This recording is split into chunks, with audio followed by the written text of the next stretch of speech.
میرے آڈینس، آج آپ کو اس سیشن میں مشرکین مکہ کی عہد شکنی کہ انہوں نے کیسے پیس آف کنٹریکٹ کو بریک کیا، اور کڑاکے کی سردی میں حضرت حذیفہ رضی اللہ تعالیٰ عنہ کو گرمی محسوس ہونا، یہ نبی کریم صلی اللہ علیہ وسلم کا ایک معجزہ، بوقت ضرورت تیمم کرنا یہ ایک فرض، نماز جنازہ میں نبی کریم صلی اللہ علیہ وسلم کون سی دعا پڑھا کرتے تھے ایک سنت ہو گئی، اور قرآن مجید کے ہر حرف پر کتنی نیکیاں ملتی ہیں ایک اہم عمل کی فضیلت، اور اللہ تعالیٰ کے ساتھ کسی کو شریک ٹھہرانا کتنا بڑا گناہ ہے اس کے بارے میں، اور دنیا کی ہر چیز ختم ہونے والی ہے، یہ دنیا کی حقیقت ہے اس بارے میں، اور قیامت کے دن لوگ کس حال میں اٹھائے جائیں گے آخرت کے بارے میں، اور اس سیشن کے آخر میں نبی کریم صلی اللہ علیہ وسلم کی ایک نصیحت آپ کو بتائی جائے گی۔ تو میرے معزز سامعین کرام، السلام علیکم ورحمۃ اللہ وبرکاتہ، نحمدہ ونصلی علی رسولہ الکریم، اما بعد۔ صلح حدیبیہ جس کو قرآن مجید میں فتح مبین کہا گیا ہے، انا فتحنا لک فتحا مبینا کے الفاظ کے ساتھ، اس میں مسلمانوں اور کفار کے درمیان ایک معاہدہ ہوا تھا جس میں بہت سارے قبائل مل کر دو کیٹیگریز میں ہو گئے تھے، کچھ مشرکین مکہ کے ساتھ جڑ گئے تھے اور کچھ مسلمانوں کے ساتھ۔ یہ طے ہوا تھا کہ مسلمان اور مشرکین مکہ ڈائریکٹلی یا ان کے جو حلیف ہوں گے، ان کے ساتھ جو قبائل آ کر میچ ہو گئے، مل گئے، گیدر ہو گئے، یہ کسی بھی طرح ایک دوسرے کو نقصان نہیں پہنچائیں گے۔ تو یہ صلح حدیبیہ کا معاہدہ کہلاتا ہے۔ مشرکین مکہ نے اس کی خلاف ورزی کرتے ہوئے اپنے حلیف قبیلہ بنو بکر کے ساتھ مل کر مسلمانوں کے حلیف قبیلہ بنو خزاعہ پر حملہ کر کے بہت سارے آدمیوں کو قتل کر دیا اور ان کے مال و اسباب کو لوٹ لیا، یہاں تک کہ قبیلہ بنو خزاعہ کے چند لوگوں نے حرم مکی میں پناہ لی، اس کے باوجود ان کی خون ریزی کر کے ان کو مار دیا۔ قبیلہ بنو خزاعہ نے آپ علیہ الصلاۃ والسلام سے یہ درخواست کی کہ مشرکین مکہ کی عہد شکنی پر ہماری مدد کی جائے۔ تب نبی کریم صلی اللہ علیہ وسلم نے مشرکین مکہ سے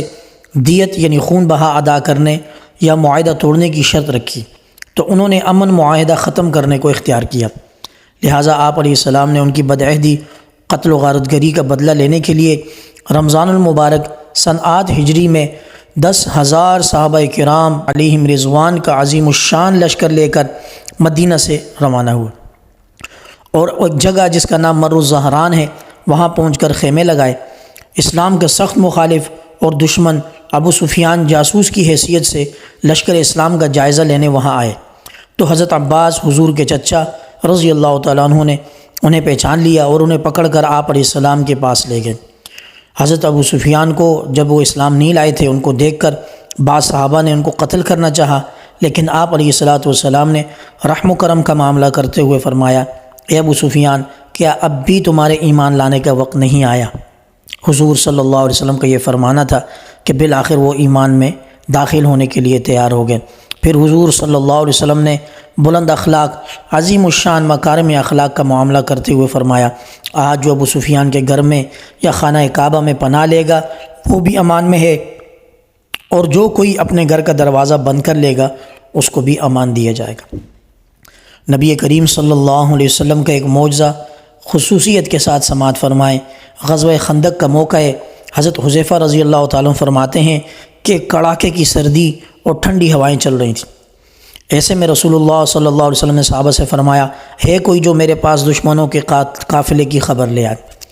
تو سردی کی وجہ سے کوئی بھی کھڑا نہ ہوا۔ دوسری مرتبہ نبی کریم صلی اللہ علیہ وسلم نے پھر فرمایا کہ ہے کوئی جو میرے پاس کافروں کے قافلے کی خبر لے کر آئے؟ پھر بھی کوئی کھڑا نہیں ہوا۔ جب تیسری مرتبہ کوئی کھڑا نہیں ہوا تو نبی کریم صلی اللہ علیہ وسلم نے فرمایا، اے حذیفہ، تم کھڑے ہو جاؤ اور دشمنوں کے قافلے کی خبر لے کر آؤ۔ حضرت حذیفہ رضی اللہ تعالیٰ عنہ فرماتے ہیں، چونکہ رسول اللہ صلی اللہ علیہ وسلم نے اب میرا نام لے ہی لیا تھا، اس لیے کھڑا ہونا ناگزیر اور نہایت ضروری ہو گیا تھا۔ بہرحال میں کھڑا ہو گیا اور وہاں سے چلا تو رسول اللہ صلی اللہ علیہ وسلم کے حکم کی تعمیل میں حضور کی بات ماننے کی برکت سے مجھے راستے میں ذرہ برابر ٹھنڈ محسوس نہیں ہوئی، حالانکہ کڑاکے کی سردی پڑ رہی تھی، یہاں تک کہ میں جاسوسی کر کے واپس آ گیا، ایسا لگ رہا تھا گویا کہ سخت گرمی میں چل رہا ہوں۔ مسلم شریف کی یہ حدیث کا مفہوم آپ کو بتایا ہے۔ یہ نبی کریم صلی اللہ علیہ وسلم کا معجزہ ہے کہ کڑاکے کی سردی میں حضور نے اپنے ایک جاسوس کو کفار کے قافلے میں خبرگیری کے لیے بھیجا تاکہ وہاں کی کچھ خبریں اور باتیں معلوم ہو سکیں۔ وہ سخت سردی ان صحابی رسول کے لیے گرمی میں تبدیل ہو گئی۔ یہی بات قرآن مجید میں اللہ پاک نے اس طرح بیان فرمائی ہے کہ قلنا یا نار کونی بردا وسلاما علی ابراہیم۔ دیکھنے والے یہ سمجھتے ہیں اور اچھی طرح سب کو معلوم ہے کہ آگ کی صفت تپش اور جلانا ہے، لیکن وہی آگ حضرت ابراہیم علیہ السلام کے لیے گل و گلزار ہوتی ہے۔ اسی طرح سامعین کرام، زیادہ مقدار میں پانی، اس کی صفت یہ ہے کہ وہ انسان کو ڈبو دیتا ہے، غرق کر دیتا ہے، لیکن پانی کی یہ ڈبونے والی صفت حضرت موسیٰ علیہ السلام کے حق میں اللہ رب العزت نے بالکل تبدیل کر دی، اور دریائے نیل نے ان کو ان کی قوم کے ساتھ راستے دے دیے، اور پھر بعین ہی اسی پانی نے چند لمحوں کے بعد فرعون اور اس کے پورے لشکر کو غرق کر دیا۔ فتبارک اللہ احسن الخالقین۔ ایک فرض کے بارے میں آپ کو بتاتا چلوں کہ غسل کے لیے بوقت ضرورت تیمم کرنا فرض ہو جاتا ہے۔ قرآن مجید میں اللہ تعالیٰ کے فرمان کا مفہوم ہے کہ اگر آپ بیمار ہو جاؤ یا سفر میں ہو یا تم میں سے کوئی اپنی طبی ضرورت یعنی واش روم سے واپس آیا ہے یا اپنی اہلیہ سے ملاپ کر کے واپس آیا ہے، تو اس صورت میں پانی کے استعمال پر اگر طاقت نہ ہو تو ایسی حالت میں مٹی کا ارادہ کرو یعنی تیمم کرو۔ اس آیت سے یہ فائدہ ملتا ہے کہ تیمم کرنا بوقت ضرورت فرض ہو جاتا ہے۔ طریقہ اس کا یہ ہے کہ دونوں ہاتھوں کو پہلی دفعہ زمین پر مار کر یعنی مٹی والی جگہ پر مار کر جھاڑ لیا جائے اور چہرے پر مسح کر لیا جائے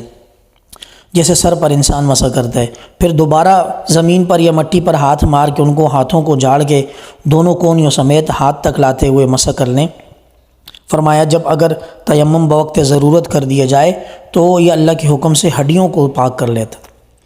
نبی کریم صلی اللہ علیہ وسلم کی ایک سنت، حضور صلی اللہ علیہ وسلم جب بالغ میت کی نماز جنازہ پڑھاتے تو یہ دعا پڑھتے تھے۔ نماز جنازہ کے معاملے میں مسلمانوں میں بڑا المیہ پایا جاتا ہے۔ محبوب ترین شخصیت، عزیز و قارب وہاں نماز جنازہ کے لیے امام صاحب کے سامنے رکھے ہوتے ہیں اور تمام لوگ قریب سے دیکھ رہے ہوتے ہیں، کپڑے پاک صاف نہیں ہیں، ہمارا وضو نہیں ہے یا ہمیں نماز جنازہ کا طریقہ نہیں آتا۔ یہ بڑا المیہ ہے، اس کو دور کرنے کے لیے بہت کوشش کرنی چاہیے۔ حضور صلی اللہ علیہ وسلم کی نماز جنازہ کی دعا سماعت فرمائیں: اللہم اغفر لحینا ومیتنا وشاہدنا وغائبنا وصغیرنا وکبیرنا وذکرنا وانثانا اللہم من احییتہ منا فاحیہ علی الاسلام ومن توفیتہ منا فتوفہ علی الایمان۔ یہ دعا کے الفاظ ہیں جو ابو ہریرہ رضی اللہ تعالیٰ عنہ سے ابن ماجہ میں مروی ہیں۔ اسی طرح ایک اہم عمل کی فضیلت، قرآن مجید کے ہر حرف پر اللہ رب العزت کی طرف سے 10 نیکیاں انعام دی جاتی ہیں۔ حضور نے فرمایا میں یہ نہیں کہتا کہ الف لام میم ایک حرف ہے، بلکہ الف حرف ولام حرف ومیم حرف، کہ الف الگ حرف ہے، لام الگ حرف ہے اور میم الگ حرف ہے۔ ایک گناہ سے جو کہ شرک ہے اس سے بچنا نہایت ضروری ہے۔ اللہ تعالیٰ سورہ نساء میں فرماتے ہیں، مفہوم ہے کہ بلا شبہ اللہ تعالیٰ شرک کو معاف نہیں کرے گا، شرک کے علاوہ جس گناہ کو چاہے گا معاف کر دے گا، اور جس نے اللہ تعالیٰ کے ساتھ کسی کو شریک کیا تو اس نے اللہ کے خلاف بہت بڑا جھوٹ باندھا۔ میرے معزز سامعین، دنیا کی حقیقت کے بارے میں رب تعالیٰ کا فرمان ہے سورہ نحل 14ویں پارے میں کہ تمہارے پاس جو کچھ بھی ہے وہ ایک دن ختم ہو جائے گا، اور جو اللہ کے پاس ہے وہ ہمیشہ باقی رہنے والی چیز ہے۔ ما عندکم ینفد وما عند اللہ باق۔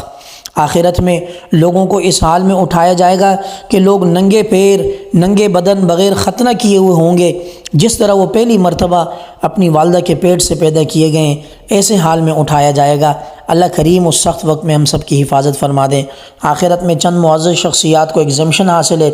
حضرت ابراہیم علیہ السلام اور ہمارے اور آپ کے آقا محمد عربی صلی اللہ علیہ وسلم کے لیے اعزاز و اکرام والا لباس ہوگا۔ اس کے علاوہ مخلوق کے لیے یہی حکم اور یہی اصول لاگو ہوگا۔ آخر میں نبی کریم صلی اللہ علیہ وسلم کی ایک قیمتی نصیحت سماعت فرما لیں۔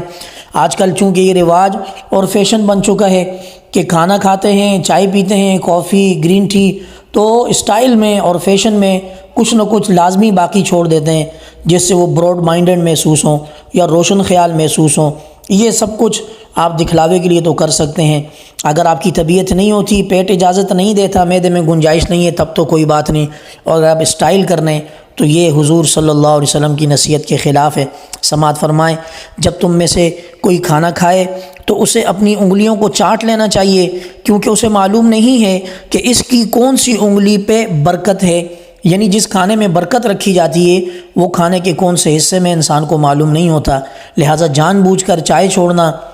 اور لیکوڈ فارم میں یا دوسرے رائس فارم میں یا کھانے کی کوئی بھی قسم ہو، جان بوجھ کر اسٹائل اور فیشن میں نہ چھوڑا جائے۔ بیماری ہے، عذر ہے تو وہ معاف ہے، لیکن اگر آپ نے اللہ پاک نے آپ کو طاقت دی، آپ ختم کر سکتے ہیں تو برتن کو اچھی طرح صاف کر دیں، انگلیوں کو چاٹ لیں۔ اللہ کریم ان ہدایات پر عمل کرنے کی توفیق عطا فرما دے۔ والسلام علیکم ورحمۃ اللہ وبرکاتہ۔